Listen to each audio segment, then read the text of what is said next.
नमस्कार, सगरमाथा विशेषमा स्वागत छ। म केशव शर्मा। राजनीतिक दलहरू बीचको शक्ति सङ्घर्ष जारी नै छ। लामो समयदेखि दलहरूमा रहेको शक्ति सङ्घर्षका कारण राजनीति गिजलिएको अवस्थामा पुगेको छ। त्यो सरल रेखामा आउन सकेको छैन। यद्यपि राजनीतिक दलका नेताहरूले सरल दिशामा राजनीतिलाई लिएर आउने प्रतिबद्धता जनाउन भने अझै छोडेका छैनन्।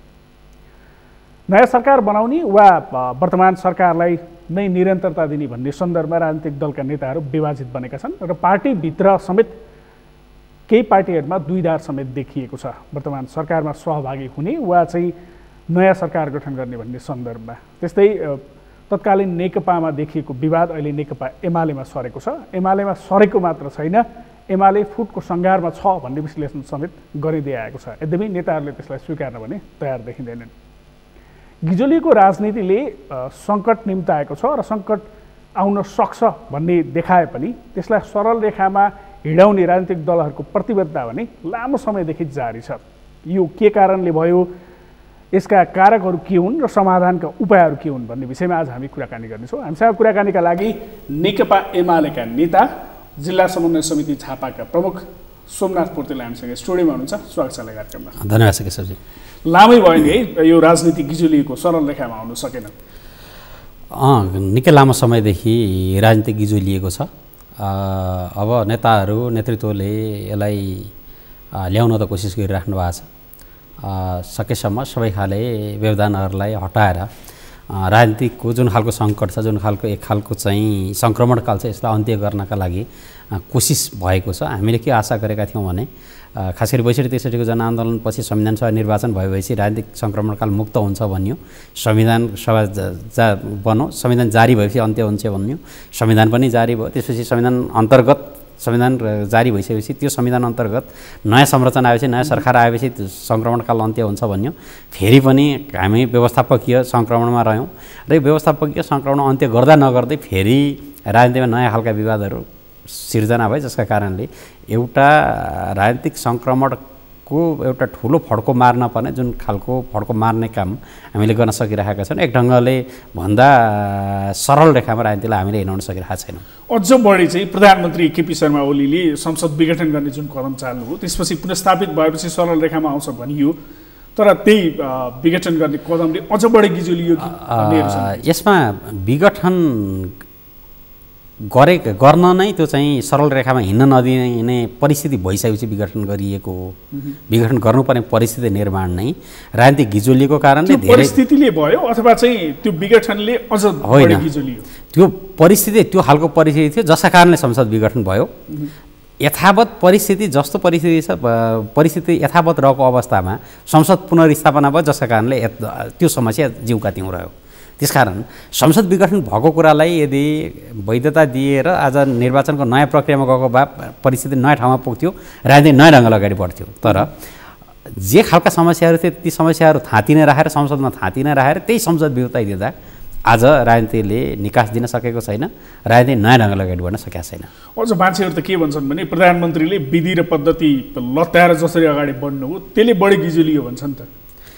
त्यस्तो देखिँदैन। विधि पद्धति कहाँ लत्याइएको छ र केमा लत्याइएको छ?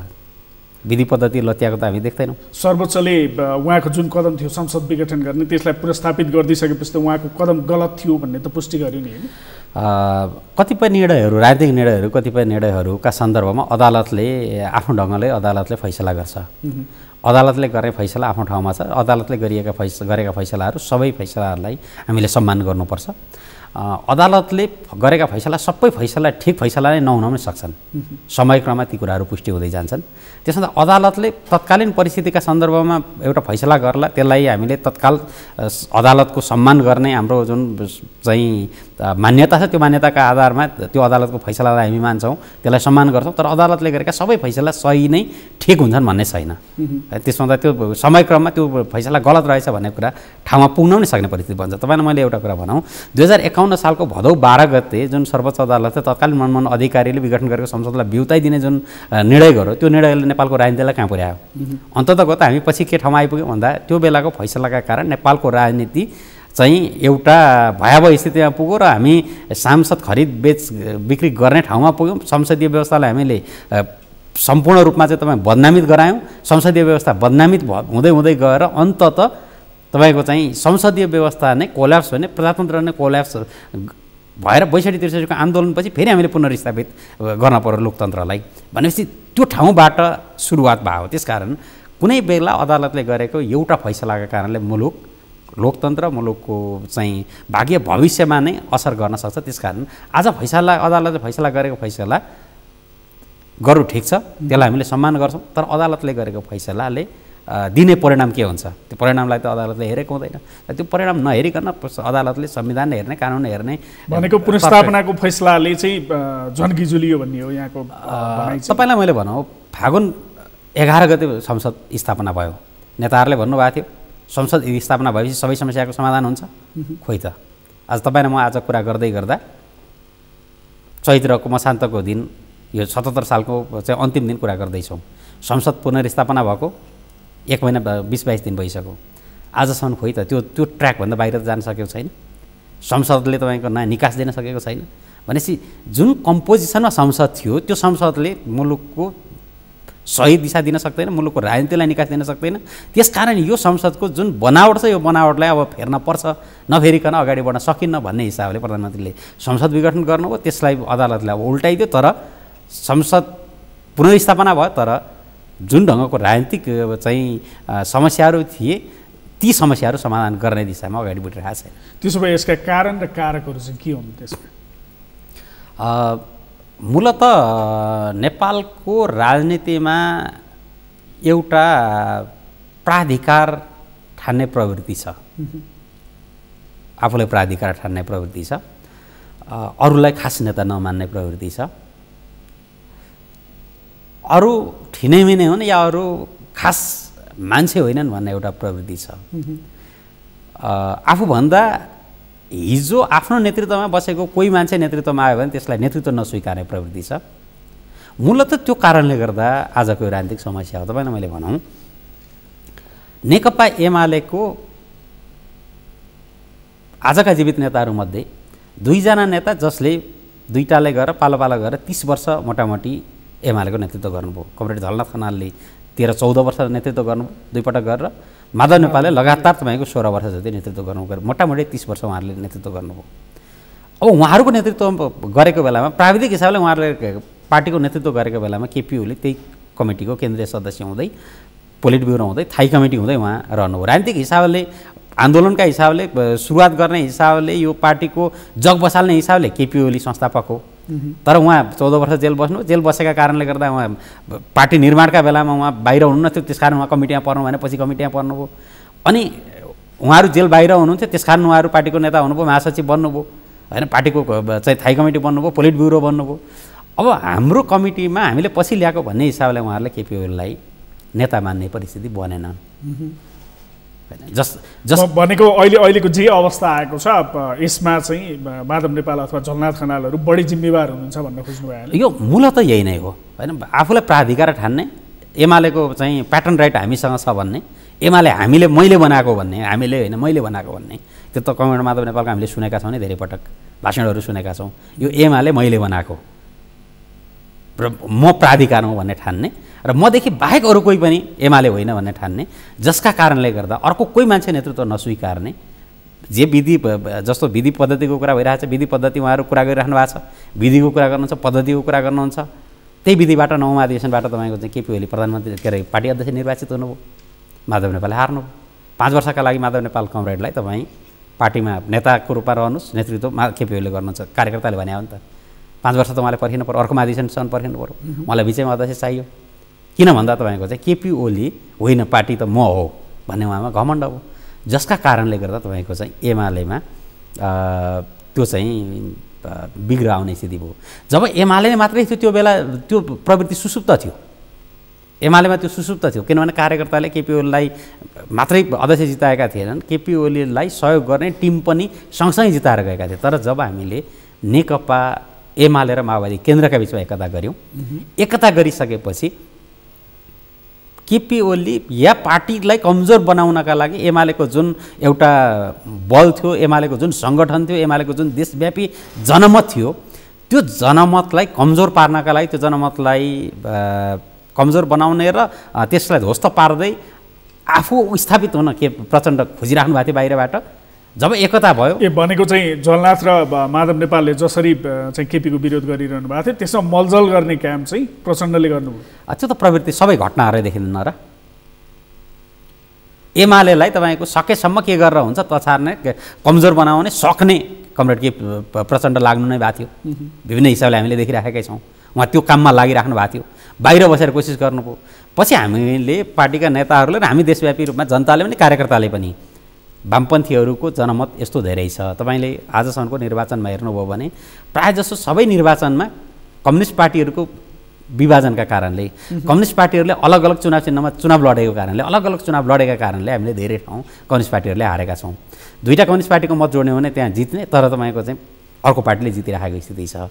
भनेपछि जनमतका हिसाबले कम्युनिस्ट पार्टीहरू माथि छन्, कम्युनिस्ट पार्टीको पक्षमा जनता छन्। त्यसकारण यसलाई एकताबद्ध बनाउनुपर्छ भनेर देशव्यापी रूपमा जनताले पनि भने, देशव्यापी रूपमा कार्यकर्ताले भने, त्यसलाई नेताहरूले पनि स्वीकार गर्नुभयो र गत निर्वाचनमा 74 सालको निर्वाचनमा चाहिँ गठबन्धन बनाऊ।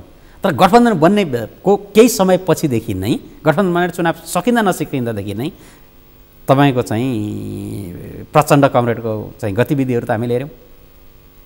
त्यो गतिविधि हेऱ्यौँ। उहाँ कस्तो हुनुहुन्छ अथवा चाहिँ आगामी दिन कस्तो होला भन्ने त पहिले नै थाहा थियो होला नि त। जस्तो त्यति बेला जति बेला एकता गर्दै हुनुहुन्थ्यो, तपाईँहरू संयुक्त रूपमा गठबन्धन बनाएर चुनाव लड्दै हुनुहुन्थ्यो, एकता गर्दा यो सानो प्लेन होइन, यो त जेट हो, जसकारण दुईवटा पाइलट चाहिन्छ भनेर तपाईँहरूले नै, तपाईँकै अध्यक्षले केपी शर्मा ओलीले नै भने होइन र अहिले त्यसो आरोप लगाउन मिल्छ होला? अब कोही कोही बेला के हुन्छ भने यो चाहिँ एकपटक सम्माननीय प्रधानमन्त्रीले झापामा 46को परिवर्तनपछि एउटा भाषणमा भन्नुभएको थियो, मकैबारीमा बाँदर पस्यो, बाँदरलाई खेदाइयो, खेदारबारीको पल्लो छेउमा पुगेर जङ्गलतिर फर्केर आइयो, फेरि बाँदर त फर्काएको थियो, अब जङ्गलतिर जान्छ होला भने फर्केर आयो। हामीले के ठान्यौँ कार्यकर्ताले भने अब त प्रचण्ड थाक्नुमा नै भयो होला। 64 सालमा तपाईँको चाहिँ बहुमत प्राप्त गरेको सुप्रिम कमान्डर 70मा आइपुग्दा तपाईँको चाहिँ पार्टी ध्वस्त भयो, कहीँबाट चुनाव नजित्ने स्थिति भयो। हुँदाहुँदा स्थानीय तब निर्वाचनमा उहाँ काङ्ग्रेससँग मोर्चा बनाउन जानुभयो। काङ्ग्रेससँग मोर्चा बनाउन जाँदा पनि आफ्नै छोरीलाई जिताउनका लागि मतपत्र च्यात्नुपर्ने परिस्थिति बनाऊ। 70को निर्वाचनमा आफू जित्नका लागि तपाईँको चाहिँ बक्सा लुकाउनु पऱ्यो, बक्सा साट्न पऱ्यो। भनेपछि यो ठाउँमा आइसकेपछि अब प्रचण्ड सुध्रिनु होला कमजोर भएपछि सुध्रनु भयो भन्ने सुध्रनु होला भन्ने हामीले ठान्यौँ। नेताहरूले त्यही ठान्नु, अब सुध्रनु होला, अचेत्नु होला भन्ने ठान्यौँ। तर प्रचण्डको त्यो सुसुप्त रहेको जुन प्रवृत्ति, त्यो प्रवृत्ति आइसकेपछि अघि मैले भने त्यो प्रचण्डमा रहेको त्यो एउटा एक खालको महत्त्वाकाङ्क्षी प्रवृत्ति, नेकपा एमालेमा रहेका जुन आफूलाई प्राधिकार ठान्ने नेताहरूको जुन सुसुप्त रहेर बसेको त्यो प्रवृत्तिका बिचमा नेकपा बनिसकेपछि त्यसको बिचमा गठजोड भयो, जसका कारणले नेकपाको एकतालाई टिकाइराख्न सक्ने परिस्थिति बनेन। तर उहाँहरू जब सर्वोच्चले फैसला गर्यो पूर्ववत अवस्थामा फर्कने भनेपछि उहाँहरू त खुरुखुरु पुरानै घरमा फर्कनु भएको थियो नि। उहाँहरूको जिम्मेवारी खोसेर एक्लाउने काम त प्रधानमन्त्री ओलीले नै अथवा नेकपा एमालेका अध्यक्ष ओलीले नै गर्नु। तपाईँलाई मैले के भनौँ भने फागुन 23मा सर्वोच्चले फैसला गर्यो एमाले बनाउने, एमाले र माओवादी नै हुने। त्यो निर्णयका सन्दर्भमा कमरेड माधव नेपालको भनाइ के छ, कमरेड भीमरावहरूको भनाइ के छ? त्यो निर्णय हुँदा तपाईँ उहाँहरू खुसी हुनुहुन्छ? माधव नेपाल के भन्नुहुन्छ, मलाई घोक्रियाएर एमालेमा पठाइयो भन्दै हुनुहुन्छ सर्वोच्चले। उहाँलाई एमालेको माया छ, घोक्रियाएर सर्वोच्चले उहाँलाई एमालेमा पठायो। अब घोक्रियाएर पठाएको भइसकेपछि उहाँले के गर्ने हो भन्दा त्यहाँ जम्मा 2वटा टास्क बोकेर माधव नेपाल एमालेमा फर्किनुभयो। 23 गते जब फैसला गर्यो 24 गते उहाँहरू पेरिस डाँडा बैठक बस्नुभयो। प्रचण्डले उहाँलाई 2वटा गृह कार्य दिनुभयो। एउटा गृह कार्य एमालेमा गएर तिमी कब्जा गर, एमाले कब्जा गर, एमालेमा केपी ओली लगाए त्यहाँ एमालेका कार्यकर्तालाई धुली साफ बनाऊ र एमाले कब्जा गर, कब्जा गर्न सकेनौ भने त्यहाँबाट विद्रोह गरेर आऊ। त्यो 2टा गृह कार्य भनेको उहाँहरू चाहिँ एमाले कब्जा गर्न आउनु भएको हो, एमालेमा फर्कनु भएको होइन भन्ने मतलब होइन। उहाँहरू फर्किनु भएन। एउटा परिस्थिति भएको भए कमरेड माधव नेपालहरू एमाले हुँ भनेर आज तपाईँको चाहिँ समानान्तर कमिटी गतिविधि गराएर हिँड्नुहुन्न थियो। त्यो परिस्थिति के हो भने उहाँहरूको सांसद पद नजाने भए, प्रदेशसभाका सांसदहरूको सांसद पद नजाने भए, स्थानीय तहमा उहाँहरूलाई समर्थन गर्ने जनप्रतिनिधिहरूको पद नजाने भए उहाँहरू आज एमाले भनेर उहाँहरू फर्केर आउनुहुन्थेन। त्यति माया गर्नुहुन्थ्यो होला र पार्टीमै नरहने अथवा चाहिँ अर्कोतिर जाने भइसकेपछि त सांसद पद के ठुलो कुरा हुन्थ्यो होला र। त्यसको माया नभएको भए तपाईँको चाहिँ उहाँहरू त प्रचण्ड कमरेडसँग चाहिँ पुरै लगनगाँठो गाँसेर तपाईँको लक परेर गएको होइन र। माया प्रीति एकदम बस्या थियो हाम्रो त, विछोडै भयो, छोडपत्र गरिदियो अदालतले, विछोड गरिदियो भनिराख्नु भएको छ होइन र। भनेपछि माया प्रेम त बसेकै थियो नि। अब उहाँहरूले समानान्तर कमिटी गठन गर्दै हिँड्नु भएको छ, तपाईँहरू चाहिँ कारवाही गर्दै हिँड्ने, अब चाहिँ एमाले एक रहँदैन भन्ने कतिपयको विश्लेषण। फुट्छ एमाले? एमाले फुट्दैन, एमाले एक रहन्छ, एकीकृतै रहन्छ। नेकपा एमाले एकीकृत रहन्छ। यो नेकपा एमाले तपाईँको लाखौँ लाख पार्टी कार्यकर्ताले बनाएको पार्टी हो। भले नेताहरूले नेतृत्व कब्जा गर्ने आएका मान्छेहरू त सकेनन् भने फर्केर जाने होला नि तपाईँकै भनाइमा। एकाध मान्छेहरू जालान्, त्यो हिजो पनि भएको छ। हिजो तपाईँको नेकपा एमालेबाट हामीले निकै शीर्ष नेता भनेका, हामीले मानेका, आदर्श मानेका अशोक राई एमाले छोडेर जानुभयो। हामीले आदर्श मानेको उर्मिला अर्याल, मधेसमा तपाईँको चाहिँ मधेसका जनताले पत्याएको रामचन्द्र झा एमाले छोडेर जानुभयो। त्यसो हुँदा एमाले फुटाउने कसैले दुस्साहस नगरे हुन्छ। अब केही नेताहरू एमाले छोड्न सक्नुहुन्छ, त्यो समाधान कसरी हुन्छ, कसरी एकीकरण हुन्छ? जस्तो अहिले त मनमुटाव, एकअर्काप्रति आरोप प्रत्यारोप जे चलिरहेछ नि। अब यसमा नेताहरूले आजसम्म गरेका, आफूले गरेका कामहरूलाई आँखा चिम्म गरेर एकपटक सोच्ने, समीक्षा गर्ने, हामीले के गऱ्यौँ भने एकचोटि सोच्ने र त्यसपछि आत्मसमीक्षा गरेर फर्किने हो भने सहज छ, धेरै केही गाह्रो भएको छैन, सहजै छ।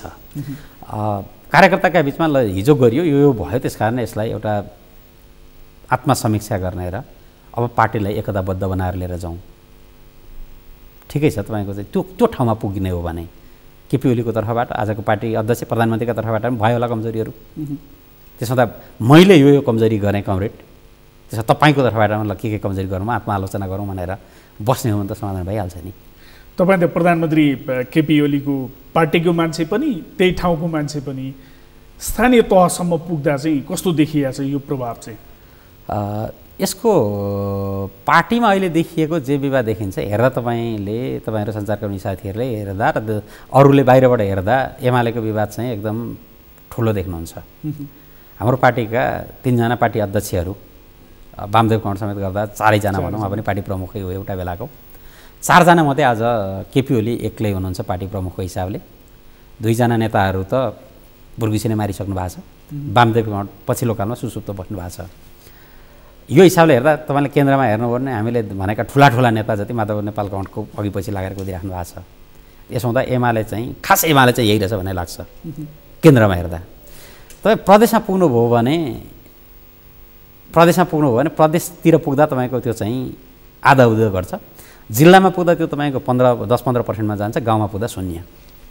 अब यो एमालेमा देखिएको किचलो भनौँ, तत्कालीन नेकपामा देखिएको किचलो, यो सबै कुराहरूले गर्दा संसद विघटन, फेरि पुनर्स्थापना, त्यसपछि पूर्ववत अवस्थामा नेकपा एमाले र माओवादी केन्द्र फर्कने, यी जे जति घटनाक्रमहरू छन् नि, यसले पनि राजनीति गिजोलिएको छ, सरल रेखामा आउन सकेका छैन अहिलेसम्म। सरल रेखामा ल्याउने उपाय चाहिँ के हो? सरल रेखामा ल्याउने हो भने तपाईँको छिटो निर्वाचनमा जान पर्यो। अहिले तपाईँलाई मैले भनौँ जस्तो एउटा परिस्थिति भयो, मान्नुहोस् अहिले नेकपा एमालेसँग 121 छ संसदमा, प्रतिनिधि सभामा। त्यहाँबाट पार्टीको विरुद्धमा गतिविधि गर्ने केही नेताहरूलाई एमाले कारवाही गरेर हटाइदियो।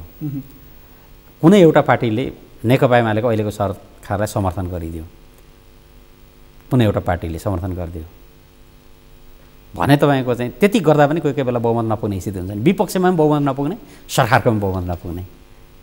अहिले तपाईँ नेकपा एमालेको विरुद्धमा रहेको संसदको शक्ति, संसदको अङ्कगणित 3टा पार्टीको हेर्नु भने 142, माओवादीले 4 जनालाई चाहिँ हटाइदिइसक्नुभयो। नेपाली काङ्ग्रेसका 2 जना निलम्बित हुनुहुन्छ, जसपाका 2 जना निलम्बित हुनुहुन्छ। नेकपा एमालेको विरुद्ध संसदमा 142 छ। त्यहाँमध्येका पनि कति सांसदहरू होइन हामीलाई यो सांसद पद बरु चाहिएन, तर केपी ओलीको राष्ट्रवाद, केपी ओलीको विकास, केपी ओलीले अगाडि सारेको एजेन्डा ठिक छ भने तपाईँ सांसद पनि तिलञ्जाली दिएर आउनु भएन नेकपा माओवादीका दिग्गज नेताहरू। सांसद पद तपाईँको चाहिँ छोडेर त धेरै नेता रहनु 15 जना नेताहरू त सांसद पद छोडेर आइसक्नुभयो प्रदेश र तपाईँको सङ्घमा गरेर होइन। अझै 2 जनाको जाँदैछ, 2 जना चाहिँ राष्ट्रिय सभाका सांसदहरू जाँदैछ, सफर हुँदैछ भनेपछि भोलि चाहिँ माओवादीकै पनि तपाईँको 5-7 जना 10 जना चाहिँ सांसद छोडेर प्रचण्डले अब मुलुकको विकास गर्न सक्नुहुन्न, मुलुकलाई सही दिशा दिन सक्नुहुन्न। मुलुकलाई सही दिशा दिने, देशलाई विकास गर्ने नेता केपी ओली हो। त्यस कारण केपी ओलीलाई साथ दिनुपर्छ भनेर माओवादीका सांसदहरू 5-10 जना सांसदहरू आउनुभयो भने माओवादीले सांसद हटाउँछ। त्यसो गरेपछि न संसदमा प्रधानमन्त्रीको विरुद्धमा बहुमत पुग्छ, न प्रधानमन्त्रीको पक्षमा बहुमत पुग्छ। यो परिस्थिति भयो भनेको यो निर्वाचन मात्रै विकल्प हो। त्यसो भए जस्तो अहिले प्रयास थालिएको छ नि प्रधानमन्त्री केपी शर्मा ओलीले पनि जस्तो जसपाको एउटा पक्षसँग अहिले पनि संवाद चलिरहेछ वर्तमान सरकार नै चलाउने सन्दर्भमा र प्रतिपक्षमा भएका दलहरूले पनि नयाँ सरकार गठनका लागि प्रयास चालिरहेछन्। यो प्रयास चाहिँ सफल हुँदैन, निर्वाचन नै विकल्प हो भन्ने हो तपाईँको धारणा? अब सफल हुने सबभन्दा नजिकको सम्भावना भनेको केपी ओली नेतृत्वको सरकारलाई समर्थन गरेर नै यही सरकार निरन्तर जाने त्यो सबभन्दा बढी सम्भावना त्यही हो। 90% सम्भावना हुने त्यो सम्भावना भएन भने त्यसपछि दोस्रो अर्को विकल्पै छैन, चुनाव हो। भनेको अहिले जसरी प्रतिपक्षीहरूले नयाँ सरकार गठन गरेर प्रधानमन्त्री केपी शर्मा ओलीको विकल्प खोज्ने प्रयास गरिरहेछन्, त्यो चाहिँ सफल हुँदैन। त्यो सफल हुने ठाउँ आधार जगेकै छैन त। नेपाली कङ्ग्रेस, माओवादी केन्द्र र जसपा मिल्दा त त्यो 138 हो जम्मा बहुमत चाहिने, 142 उहाँहरूसँग हुनुहुन्छ। माओवादीबाटै धेरै सांसदहरू तपाईँको चाहिँ माओवादीकै केही सांसदहरू तपाईँको चाहिँ यो परिस्थितिमा केपी ओलीलाई सरकारबाट हटाउनुहुन्न भने माओवादीकै सांसदहरू हुनुहुन्छ। क्रमिक रूपमा तपाईँको आउँदै हुनुहुन्छ। सुरुमा तपाईँलाई भनौँ, सुरुमा एमाले पुनर्स्थापना हुँदा जब फागुन 23 को फैसला भयो त्यो बेला तपाईँको चाहिँ 4 जना प्रतिनिधि सभाका सांसद र राष्ट्रिय सभाका 2 जना सांसदले केपी ओलीलाई साथ दिनुभयो, एमालेमै बस्ने भन्नुभयो। 28 गतेसम्म आइपुग्दा त्यो सङ्ख्या बढो। आज आइपुग्दा तपाईँ प्रदेश सभामा चाहिँ 2 नम्बर प्रदेशमा तपाईँको चाहिँ 4 जना माओवादीका सांसदहरूले माओवादी छोड्नुभयो। म बसेको प्रदेशमा 1 जना संसदीय दलको नेता नै, माओवादी संसदीय दलको नेता नै एमाले प्रवेश गर्नुभयो। त्यहाँबाट तपाईँको अरू संसदका सदस्यहरू एमाले प्रवेश गर्दै हुनुहुन्छ। सङ्घीय संसदका सदस्यहरू तपाईँको प्रतिनिधि सभाका प्रत्यक्ष निर्वाचित सांसदहरू एमाले प्रवेश गर्ने तयारीमा हुनुहुन्छ, गर्दै हुनुहुन्छ। भनेपछि तपाईँ चाहिँ 138 पनि पुग्ने स्थिति छैन। जसपाको डल्लै, काङ्ग्रेसको डल्लै र माओवादीको डल्लै गर्दा पनि 138 संसदमा गणित पुग्दैन। कसरी केपी ओलीको सरकार हटाउन सक्नुहुन्छ? चुनावमै जाँदा पनि त सबै राजनीतिक दलहरू जानेका लागि तत्पर हुनुपर्छ होला। त्यसो हुन सकेन भने चुनाव पनि सहज रूपमा सम्पन्न हुन सक्दैन। हामी कस्तो लोकतन्त्रको कुरा गर्छौँ त? चुनाव भनेपछि तपाईँको चाहिँ तर्सेर भाग्ने, त्यो चाहिँ तपाईँको चुनाव भन्ने बित्तिकै तपाईँको भाग्ने हो भने कस्तो लोकतन्त्रको हामी कुरा गर्छौँ? हामी कस्तो पद्धति बसाल्न खोज्दैछौँ? हामीले भनेको आवधिक निर्वाचनमा जाने, जनता अहिले हाम्रो संविधानले सार्वभौम सत्ता सम्पन्न जनता भने हो, सबैभन्दा माथि क्वेसन त्यो जनता हो। हामी तपाईँको चाहिँ त्यो अदालतभन्दा पनि माथि, सरकारभन्दा माथि, संसदभन्दा पनि माथि, राष्ट्रपतिभन्दा पनि माथि कोही छ भने त्यो जनता हो नि त। जनताको फैसला अन्तिम हो। त्यस जनतालाई अन्तिम फैसला गर्न दिउँ न। जनताले के भन्छन्?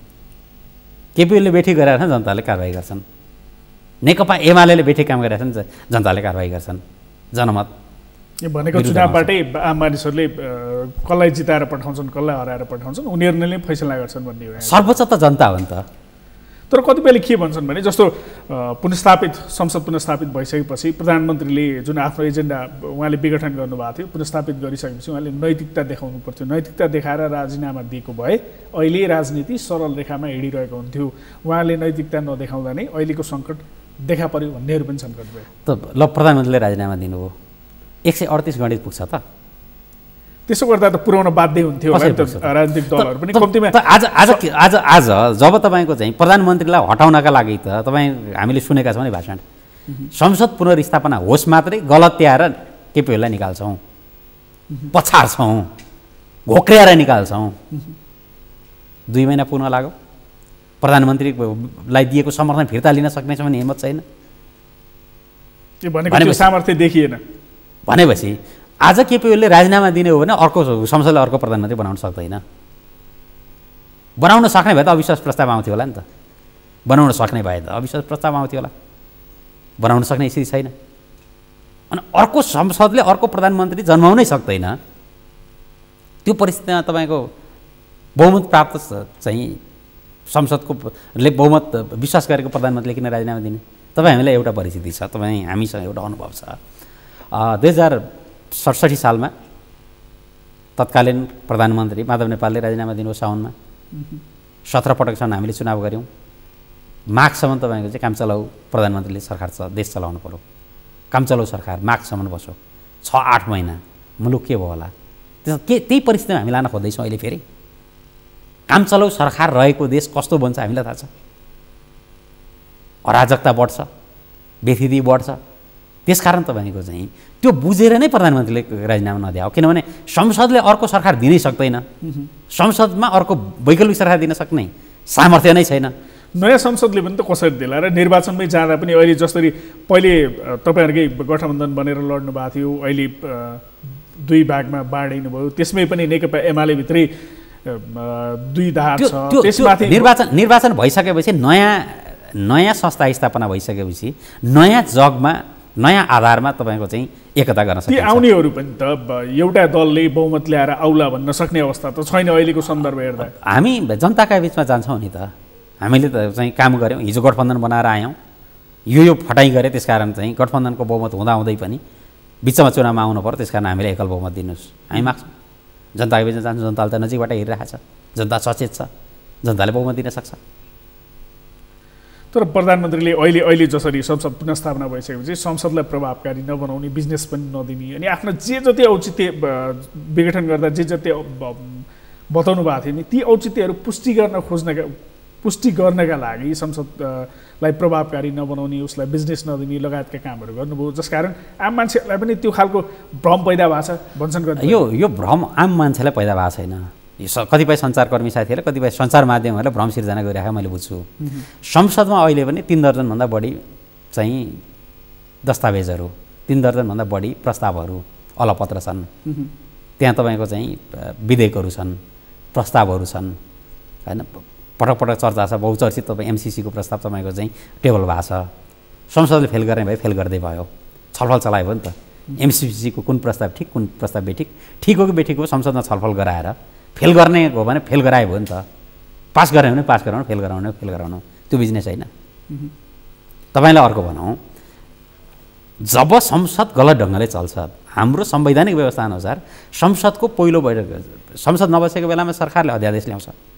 अध्यादेश ल्याएको, त्यसरी आएको अध्यादेश संसदको पहिलो बैठक बसेपछि पहिलो बैठकमा टेबल गर्नुपर्छ। 8वटा अध्यादेश हाम्रो टेबल भयो, टेबल गर्न दिनुभयो सभामुखले। जब अध्यादेशहरू नै टेबल हुँदैन, टेबल भएको भए त्यही टेबल भएको अध्यादेशमाथि छलफल चल्ने थिएन, बिजनेस त्यो 8वटा अध्यादेशहरू हुने थिएन। एसिड आक्रमण सम्बन्धी अध्यादेशमाथि छलफल हुन्थ्यो होला, अन्य अध्यादेशहरूमाथि छलफल हुन्थ्यो। छलफल गरेर पास गर्ने पास हुन्थ्यो, फेल गर्ने फेल हुन्थ्यो, अगाडि बढ्थ्यो होला नि त। अनि त्यो दिएको बिजनेस किन संसदले ग्रहण नगरेको? नागरिकता सम्बन्धी विधेयक तपाईँ अलपत्र छ, त्यसमाथि किन छलफल नचलाएको? भनेको यो सबै कुराकानीको सार चाहिँ केपी ओलीको भन्दा पनि दोष चाहिँ अरू राजनीतिक दलका नेताहरूको छ र निर्वाचन हुन्छ, निर्वाचन भयो भने मात्रै यो सही ट्र्याकमा आउन सक्छ, अन्यथा आउन सक्दैन भन्ने हो। अब निर्वाचनमा जानुको विकल्प छैन। ढिलो छिटो, जति ढिलो हामी निर्वाचनलाई पर धकेल्न खोज्छौँ त्यति धेरै राजनीतिक गिजो लिन्छ, त्यति धेरै तपाईँको चाहिँ अन्योलता बढ्छ। त्यसकारण सक्दो छिटो। आज हामी तपाईँको यो परिस्थिति नभएको भए तपाईँ र म कुरा गर्दै गर्दा अबको 17 दिनपछि 16 दिनपछि तपाईँको हामीले पहिलो चरण निर्वाचन गरिसक्दै गरेको हुन्थ्यौँ। वैशाखभित्रमा चुनाव हुन्थ्यो, एउटा परिणाम आउँथ्यो। सायद तपाईँसँग अहिले मैले अन्तर्वार्ता दिन पाउने थिइनँ, किनभने म तल जनताका बिचमा चाहिँ भोट माग्नका लागि कुद्दै गरेको हुन्थेँ होला, पार्टीलाई जिताउन लाग्दै गरेको हुन्थेँ होला। वैशाखभरमा एउटा परिणाम दिन्थ्यो, जेठमा नयाँ परिणाम हुन्थ्यो, जेठमा हामीले नयाँ सरकार बनाउँथ्यौँ होला। नयाँ जगमा तपाईँ नयाँ संसद बनिसकेपछि कम त्यहाँ उपस्थित भएका दलहरूका बिचमा नयाँ ढङ्गले अगाडि बढौँ भन्ने परिस्थिति हुन्थ्यो होला नि त। कुनै पार्टीले बहुमत नल्यायो भने नयाँ परिस्थितिमा त नयाँ ढङ्गले एकता गर्न सकिन्छ नि। त्यो किताब त झन् कति टिक थियो होला र तपाईँहरू झन्डै 2/3 बहुमत त्यो बेला नै हामी त्यो बेला समृद्धि आर्थिक समृद्धि यस्तो नि थुप्रै हाम्रो संविधानले के भन्छ भने त्यसरी पनि यदि सरकार बनाएन भने फेरि मध्यावधि निर्वाचन हुन्छ।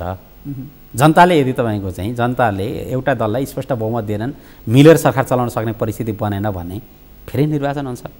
फेरि जनताले बहुमत दिनु, जनताले जबसम्म एउटा दललाई बहुमत दिँदैन तबसम्म त निर्वाचन हुन्छ। त्यसकारण त्यो फेरि निर्वाचनको गोलचक्करमा पर्नबाट बचाउनका लागि हो भने एउटा दललाई स्पष्ट बहुमत दिन पर्यो, दललाई बहुमत दिने परिस्थिति निर्माण हुन पर्यो। त्यसमा हिजो हामीले अलिअलि गल्ती गरिरहेका छौँ। नेताहरूले संविधान बनाउँदा गल्ती भएको छ। त्यो गल्ती के भएको छ भने तपाईँको चाहिँ कसैको पनि कुनै एउटा दलको पनि बहुमत नआउने गरेको संसदको कम्पोजिसन हामीले बनायौँ, प्रतिनिधि सभाको त्यो कम्पोजिसन बनायौँ भनेको समानुपातिक र प्रत्यक्षको कुरा गर्दा होइन। यसमा धेरै समस्या थिएन। नेपालको प्रतिनिधित्वको सन्दर्भमा संसदमा प्रतिनिधित्वको सन्दर्भमा कुरा गर्ने प्रतिनिधित्वको सबभन्दा अभाव हुने समुदाय भनेको जम्मा 2टा समुदाय हो। एउटा महिलालाई प्रत्यक्ष निर्वाचित आजै प्रत्यक्ष निर्वाचित गरेर जिताउन अलिक मुस्किलै रहेछ भन्ने कुरा हामीले विभिन्न निर्वाचनहरूको प्रत्यक्ष निर्वाचनको परिणामहरू हेर्दा देखेका छौँ। एउटा अर्को दोस्रो समुदाय भनेको दलित हो, जसलाई प्रत्यक्ष रूपमा निर्वाचित गराउन अलिक कठिन हुन्थ्यो। यो 2टा समुदायलाई प्रत्यक्ष निर्वाचनमै तपाईँको चाहिँ प्रतिनिधित्वको सुनिश्चितता गरिदिने कुनै विधि ल्याएर प्रत्यक्ष निर्वाचनको विधिमा जाने राष्ट्रिय सभाको आकार अलिकति तलमाथि गरेर राष्ट्रिय सभामा समानुपातिक विधिबाट गरेको भए यो बहुमत नआउने यो समस्या त हुने थिएन, प्रत्यक्ष निर्वाचनकै विधिमा गएको भए। तर हिजो हामीले संविधान बनाउँदा त्यो विधिबाट बनायौँ, ठिक छ होइन। अब त्यसलाई समयक्रममा यसको आवश्यकता औचित्यता हेरेर त्यसलाई हामीले पुनर्व्यवस्थित पनि गर्न सक्छौँ होइन। अब मलाई लाग्छ यसैमा पनि बहुमत नहुने जस्तो मैले ठान्दिनँ। तपाईँलाई भनौँ 165 प्रत्यक्ष निर्वाचन भएकोमा एमाले 80 सिट जित्यो। 165 83 ल्याउँदा त बहुमतै भइहाल्थ्यो प्रत्यक्षमा। समानुपातिकमा एमालेको र माओवादीको दुईतिर भोट हालेका कारणले गर्दा तपाईँ समानुपातिकको 12-13 लाख मत बदर भयो। त्यसले कतिजना सांसद घटायो होइन। भनेपछि तपाईँको अहिले एमालेसँग 121 छ। यदि त्यो मत बदर नभएको भए 130-31 सांसद त एमालेसँग हुन्थे। एकता नगरेको भए पनि भनेको प्रधानमन्त्रीले अहिले पनि हामी बहुमत ल्याउँछौँ भने जस्तै तपाईँ पनि आशावादी हुनुहुन्छ। तपाईँले जनताको बिचमा जानुभयो। म त गाउँमा काम गरेको कार्यकर्ता, गाउँघरमा जनतासँग कार्यकर्तासँग तल चाहिँ ग्रासमा तपाईँ भुइँमा काम गरेको, म भुइँ मान्छे हो। तपाईँले जनताका बिचमा जानुभयो भने आज प्रधानमन्त्रीले गरेको जे कामहरू गर्नुभएको छ प्रधानमन्त्रीको तर्फबाट, आज मुलुक लिडरमा जे काम भएको छ, सरकारले जे काम गरेको छ, यो कामको जनताले प्रशंसा गरेका छन् र जनता प्रधानमन्त्रीको साथमा छन्, सरकारको साथमा छन्। त्यसमा त एमालेको साथमा छन्। भलै एमाले गरेको काम, सरकारले गरेको काम, यो पार्टीको 3 वर्षको एकताको जुन यो गोलचक्करमा हामी फस्यौँ, एकताको गोलचक्करका कारणले गर्दा हामीले पार्टीलाई त्यही ढङ्गले परिचालित गर्न सकेनौँ, जनतालाई सचेत गराउन सकेनौँ, जनताका बिचमा हामीले गरेका कामहरू, राम्रा कामहरू जनताको बिचमा लैजान सकेनौँ, जनताको तर्फबाट सरकारलाई आवश्यक सुझावहरू निर्देशनहरू प्राप्त गर्ने जुन हाम्रो चाहिँ अन्तर्सम्बन्ध थियो, जनता र पार्टीका बिचको अन्तर्सम्बन्ध थियो, त्यसलाई हामीले कमजोर बनायौँ, जसका कारणले गर्दा अलिअलि समस्या छ। तर निर्वाचन लगायतको यो जुन परिस्थिति भयो, पुस यता आइसकेपछि पार्टी र जनताको बिचको सम्बन्ध घनीभूत रूपमा स्थापित भएको छ। जनताको बिचमा पार्टी पनि पुगेको छ, पार्टीको कुरा जनताले सुनेको छ, जनताको कुरा पार्टीले सुनेको छ। यसमा त तपाईँको चाहिँ जनता आज प्रधानमन्त्री केपी शर्मा ओलीले जुन कदम चाल्नु भएको छ यो कदमको पक्षमा छ। त्यसकारण मलाई के विश्वास छ भने समानुपातिक र प्रत्यक्ष निर्वाचनकै विधि अहिलेकै विधिबाटै जाने हो, जहाँ त यो विधिबाटै जाँदा पनि आगामी निर्वाचनबाट नेकपा एमालेले बहुमत ल्याउँछ, बहुमत ल्याउन सक्ने जनताले बहुमत दिन्छन्। हस्, यहाँसम्म आएर हामीलाई समय दिनुभयो, यसलाई धेरै धेरै धन्यवाद। धन्यवाद छ तपाईँलाई र सगरमाथा टेलिभिजनलाई धन्यवाद छ। उहाँ हुनुहुन्थ्यो नेकपा एमालेका नेता सोमनाथ पोर्तेले हामीसँग कुराकानी गर्नुहुँदै। आजका लागि सगरमाथा विशेषको समय सकिएको छ। म केशव शर्मा बिदा हुन्छु। सगरमाथा टेलिभिजन हेर्दै गर्नुहोला। नमस्कार।